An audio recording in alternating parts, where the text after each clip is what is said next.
à juger parce qu'on estime qu'ils ne rentrent pas dans notre catégorie. À ceux pour lesquels ils sont prêts à manifester une impatience parce qu'on estime qu'ils ne vivent pas comme nous. À ceux qui sont prêts à condamner parce qu'ils n'ont pas la même coiffure que nous. À ceux qui sont prêts à rejeter parce qu'ils n'ont pas la même nationalité que nous. La Bible nous dit que Dieu aime tellement ses hommes qu'il a décidé d'envoyer son Fils unique, celui qu'il avait le plus cher, afin de pouvoir nous sauver. L'apôtre Paul l'a compris. C'est pourquoi quand l'apôtre Paul parle, il dit de tous les péchés je suis le plus grand. Mais pourtant, Dieu m'a fait grâce. Ne l'oubliez jamais. Amen. Ne l'oubliez jamais lorsque vous prenez le suivi des âmes. Pasteur, je l'appelle, il ne décroche pas, Dieu l'aime. Ne l'oubliez jamais lorsque vous allez entretenir une brebis et qu'elle aura une attitude qui va vous choquer, une attitude offensante qui va vous dérespecter. Vous savez quoi? Dieu l'aime. Vous allez pleurer comme j'ai pleuré le jour où cette brebis va revenir pour dire ma tombe, je n'avais rien compris. Alléluia. J'ai mes enfants qui ont oublié de vous et qui donnent tout le temps son témoignage. Et vous le savez, si je parle de vous, vous le comptez. Il dit, moi, quand je suis dans ce ministère, je suis là pour les femmes. Il dit, quand j'ai vu la jeune fille, là, je dis, waouh, ça c'est une race, c'est une espèce rare. C'est une espèce rare. C'est une espèce comment? Une espèce comment? Une espèce qu'on ne trouve pas. Ça là, on va essayer ça pour voir un peu. Et puis, qu'est-ce qui s'est passé? Elle est invitée à l'église à Mélicoro, qui est venue une première fois. Il dit, pendant que le pasteur était en train de prêcher, et je prêchais ce jour-là, il dit, mais le monsieur me connaît plus. Il dit, qu'est-ce qu'il a parlé de moi comme ça? Qu'elle a fait le culte? On l'a appelé, prends ton nom, il a pris son chemin tranquillement, il est parti. Pendant toute la semaine, il ne l'a pas vu. Mais le dimanche, elle n'a pas encore. Oh, bien, mais comment ça va? Il dit, oui, ça va. Et elle dit, ah, je t'appelle, demain tu fais quoi? On va aller. Il dit, ça c'est un piège. Ça devient maintenant un piège. Alléluia. Il dit, j'ai décidé de ne pas revenir dans cette église, mais j'ai pris 2 ans sans venir. Un jour, j'ai commencé à sentir en moi qu'il fallait que ma vie change. Ce jour-là, quand je suis venu à l'église, pasteur, c'est vous encore qui péchez. La parole que j'ai entendue m'a brisé. Aujourd'hui, là, au milieu de vous aujourd'hui, il est en train d'être établi. La Bible nous dit quelque part, Dieu ne tient pas compte des temps d'ignorance. C'est pourquoi la Bible continue en disant, si quelqu'un est en Christ, les choses anciennes sont passées. Mais l'apôtre Paul dit, souvenons-nous que nous étions des leurs, s'il vous plaît. On va rencontrer des gens qui sont alcooliques. On va rencontrer des jeunes filles qui ont eu plusieurs expériences sexuelles. On va rencontrer des gens qui ne sont pas forcément recommandables. Mais c'est notre mandat de voir que Dieu les aime et que c'est notre mission des hommes. Parce que sans cela, si on n'a pas compris, on échoue notre vision. On a échoué lamentablement. On a échoué lamentablement. Présenté à Dieu tout homme devenu parfait. Ça veut dire c'est pas que l'homme n'était pas parfait. Amen. Donc oubliez, au nom puissant de Jésus-Christ, n'avez pas la compassion de Christ. Je vous en prie, regardez l'homme et le royaume de Dieu. Regardez l'homme et le royaume de Dieu. Maintenant, tout le reste, on a des conseils de sagesse, des rapports homme-homme, des rapports femme-femme. Ce n'est pas un homme qui a fait le suivi d'une femme, ce n'est pas une femme qui a fait le suivi d'un homme. Mais dans tous les cas, c'est impératif. Le nombre de fois que moi je suis noir, moi, pour dire que cette jeune fille, vous ne pouvez pas le noter. Alléluia.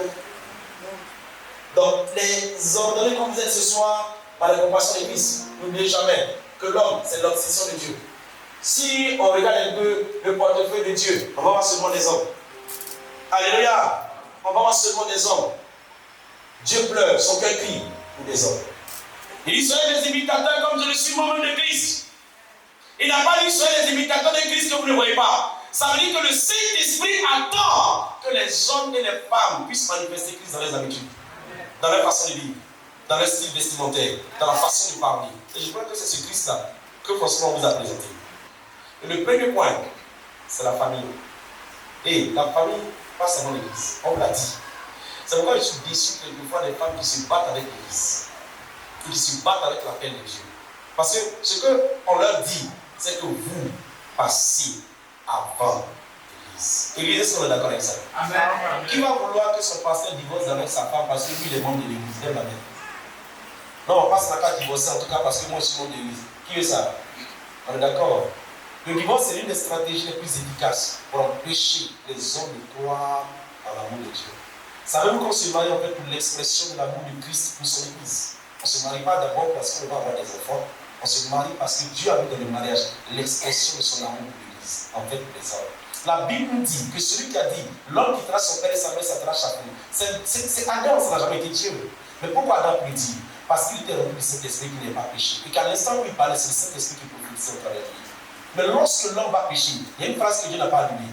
L'homme quittera son père et sa mère s'attachera à sa femme. Pourquoi? Parce qu'au-delà du couple, il avait vu la relation entre un homme et l'Église Christ. Vos familles sont importantes. Avant de vous établir, je le dis, vos femmes respectives, celles qui sont fiancées, ne vous ont pas connu comme étant diacre, ancien pasteur. Vos parents ne vous ont pas connu Olivier en tant que diacre ancien, non. On t'appelait Papoutou. On t'appelait quoi? Papoutou. Voilà, Christ, tu es en train d'être établi, mais avant d'être établi, là, tu étais Bouchou. Pour ta femme, tu étais quoi? Donc, il ne faut pas attendre d'elle quand tu vas rentrer dans la maison, qu'elle t'appelle ancien diacre, parce qu'elle va t'appeler Bouchou. Elle va t'appeler bébé. Parce que je vous dis qu'il y a des moments où il manque une onction. On a besoin de se faire dire bébé. Ça fait du bien. Ça veut quoi? Vos familles. Prenez soin de vos épouses et de vos enfants. L'Esprit de vous souvent vous accordera la sagesse de savoir gérer vos familles et également de pouvoir s'occuper du corps de Christ. Amen. Je pense qu'il y a une des choses que vous appréciez en nous. C'est l'intégrité. L'intégrité. Il y a des choses pour lesquelles j'ai toujours dit qu'on ne citera jamais mon nom. Et Dieu merci qu'on est en train de me filmer. Et je crois qu'il sera sur Internet. Je mets quiconque au défi, lui me dit, le monsieur là, il a fait une affaire de corruption. Ça ne marche pas. Ça ne marche pas. J'ai appris à me suffire l'esprit de Dieu. Apprenez à me suffire l'esprit de Dieu. Marchez dans l'intégrité à tous égards. Et la pureté sexuelle. Et la pureté sexuelle. Amen. Amen. On n'entendra jamais dans le même Congo qu'un pasteur est sorti avec une fidèle. On n'entendra pas ça. Amen. On n'entendra pas ça. Amen. On n'entendra pas ça. Ce n'est pas le modèle que vous avez sur nous. Et puis ne le transmettez à personne. Amen. Je suis contre l'impureté sexuelle. Je n'aime pas ça. Je ne veux pas de ça. Parce que c'est l'une des raisons pour lesquelles on ne respecte pas les hommes de Dieu. Malgré toutes les options, il y a quand même eu certains pasteurs qui sont les couchés avec des femmes qui ne départent pas.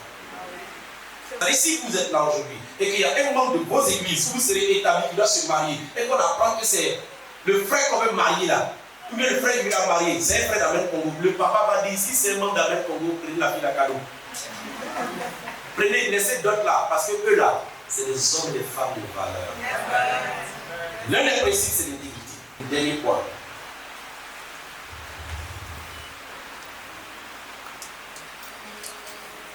Nous avons été un modèle pour vous en humilité. On a été un modèle pour vous en quoi? En humilité. On a été un modèle pour vous en quoi? En humilité. Je n'entends pas. Humilité. On ne gagne pas des âmes avec ce qu'on a fait dans sa poche. On gagne des âmes avec l'esprit du Saint-Esprit. Avec l'esprit du Seigneur. Alléluia. L'humilité, on peut l'enseigner. C'est de s'abaisser pour aider quelqu'un à monter. C'est de s'abaisser et se mettre au niveau de quelqu'un. Pour l'aider maintenant, nous en fait à quoi se relever.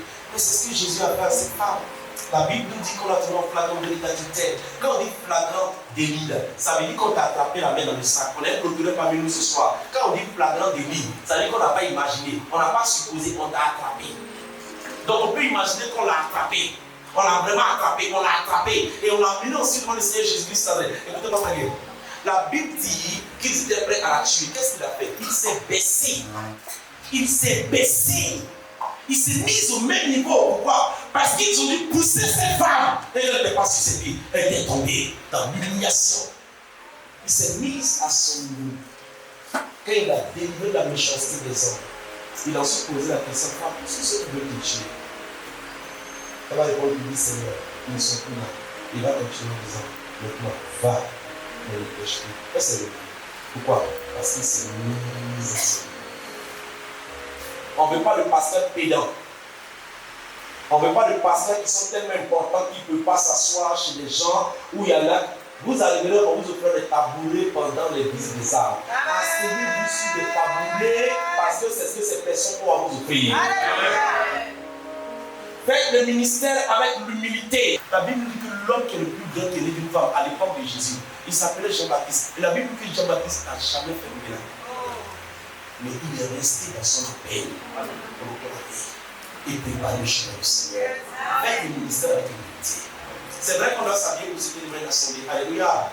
Mais c'est bon, il est en train de regarder devant le bureau de l'humilité. Nous ne sommes rien. Voilà, souvent on oublie comme nous avons sur le compte bancaire. Nous ne sommes rien. Si ce n'est pas la grâce de Dieu, vous savez ce que ça fait. Votre adoration sera sincère. Votre adoration sera sincère. David, quand il s'est présenté dans sa carte, il disait allié sur roi, lui ceci. Mais la terminant en disant je suis chanteur de l'Éternel. C'était la fonction qu'il chérissait le plus. Parce que c'est là qu'il a eu son intimité avec Dieu. L'humilité. Amen. Quand vous avez une pub, vous allez voir des gens qui peut-être ne sont pas, on va dire, pas causer avec eux. Saluez-les. À remplacer les mêmes. Parce que je vous dis une chose, nul ne est sensible lorsqu'il sent comme la bonne de l'intérieur. On ne sera pas des pasteurs avec des protocoles, avec des gars de corps. On ne sera pas ça. Ne soyez pas là pour dire non, c'est ma fille, c'est ma fille, c'est ma fille, c'est ma fille. Tu as quelle fille? Ça, c'est mon fils spirituel. On s'en fout de ça. Si ton fils spirituel n'est pas capable d'engendrer quelqu'un en Christ, il est stérile. On s'en fout de ça. J'insiste. Parce que je ne veux pas que vous puissiez vous arroger les titres. Vous allez venir ici pour dire bon, je suis venu en état culte, loin à la place du diable, loin à la place de l'ancien. Mais, oui.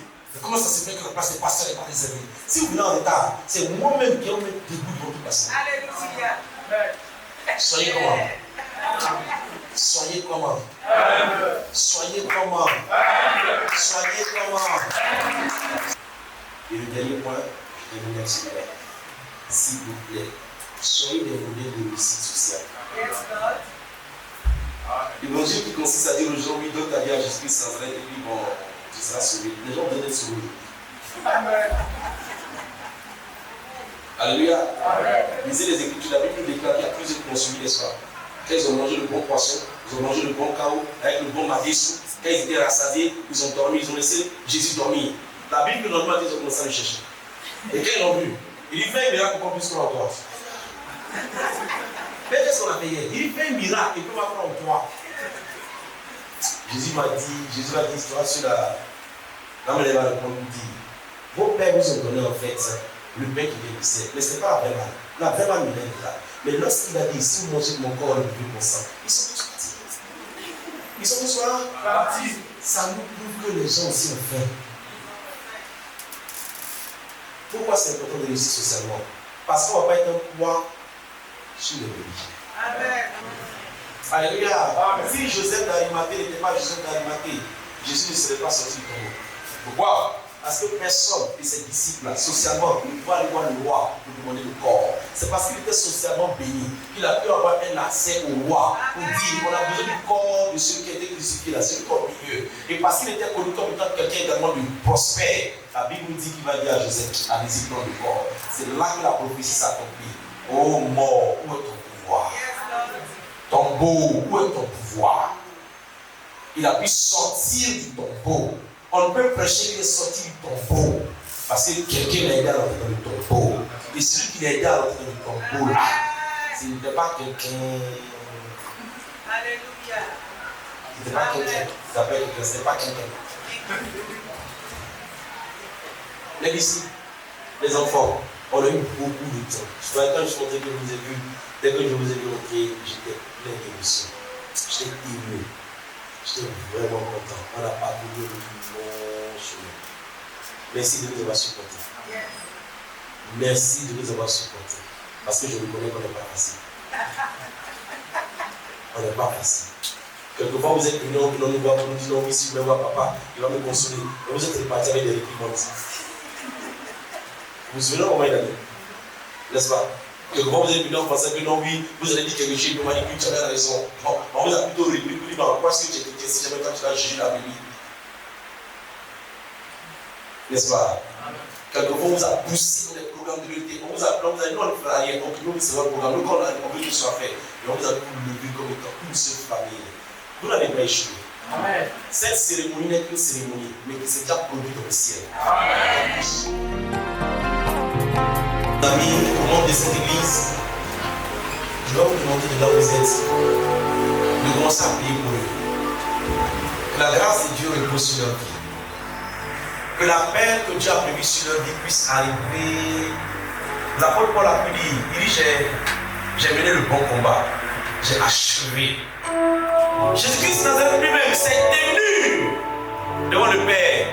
Et il a dit, Père, j'ai accompli l'œuvre que tu m'as confiée. Je n'ai perdu aucune des brebis que tu m'as confiées. Alléluia. Commencer cette chose.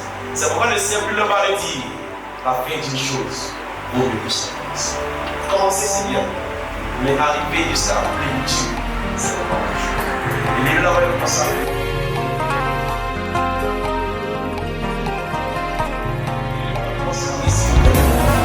Il est là où il commence à prier, s'il vous plaît. Il est là où il commence à prier, s'il vous plaît.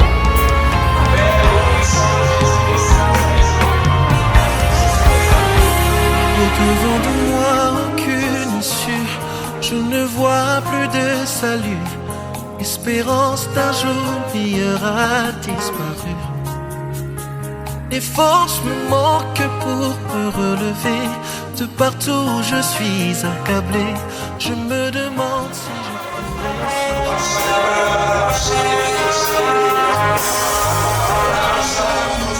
ton regard est sur ma cause. Lève-toi afin que mes soucis disposent. Oh. Et pourtant du haut de ton trône, tu contrôles toutes choses. Décide et que ta volonté s'impose. Aïe, aïe, aïe, Sabbat te défend ma cause.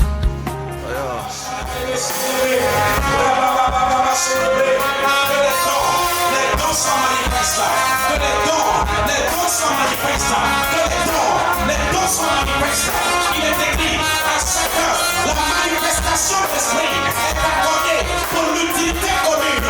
L'utilité commune. Oui, Shalom Samalebo.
Facile.